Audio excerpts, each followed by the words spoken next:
Hi friends, welcome back to my channel. आज आम बनइबा पोई चिंगुड़ी घांट। तो चलतु डेरी नकरी आज रेसिपी स्टार्ट करबा। फास्ट मुझे चिंगुड़ी की भलसे धोईकी नहीं जाइए। एबे से लुण हलदी भलसे गोले दूची। एबे चिंगुड़ी सब को भाजवाई मु गैस रे गोटे पैन नहीं जाइए। पैन गरम है पर से तेल देदेली। एबे से चिंगुड़ी को पकई चिंगुड़ी को भलसे भाजीदवा।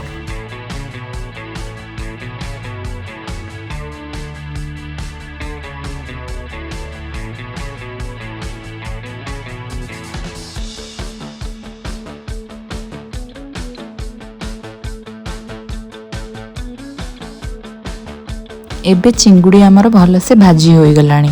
एबे ताको अन्य जगह को काढ़ी दवा। एबे मु गैस ऊपर गोटे पैन नहीं जाइए। पैन गरम है पर से अल्प टिके तेल देदेली। तेल तातिबा पर से अल्प किछि जीरा दे दूची। एबे अल्प किछि कटा पियाज,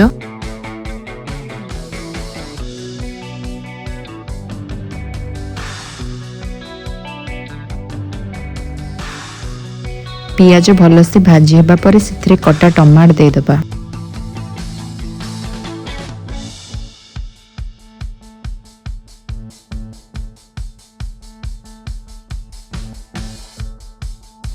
एबे से अल्प किछि अदा और रसुण छेचा पकई दबा।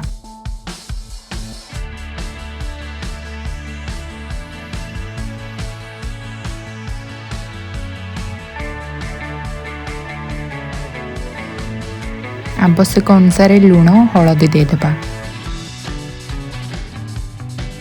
मसलाटा पोड़ी न जाए टिके पानी दे दूची।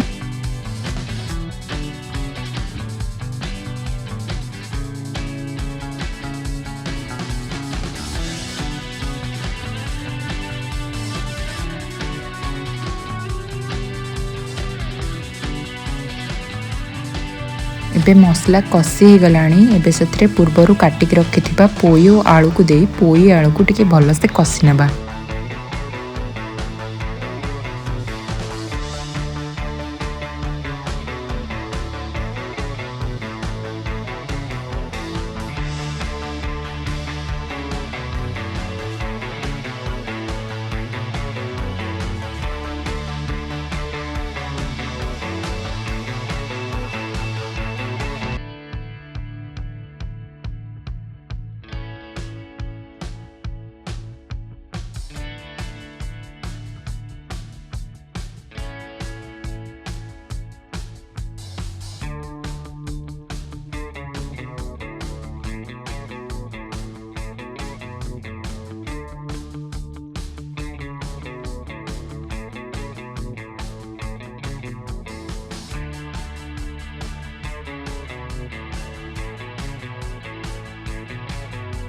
पोई आलू भलसे कसी ही गलानी। एबे से आवश्यक अनुसार पानी दे दबा।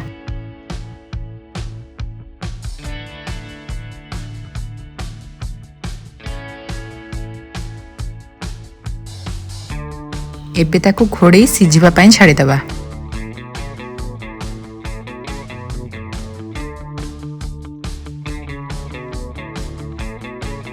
पोई आलू 70% कुक हो गलानी। एबे पूर्वर भाजिक रखिथिबा चिंगुड़ी को दे दबा।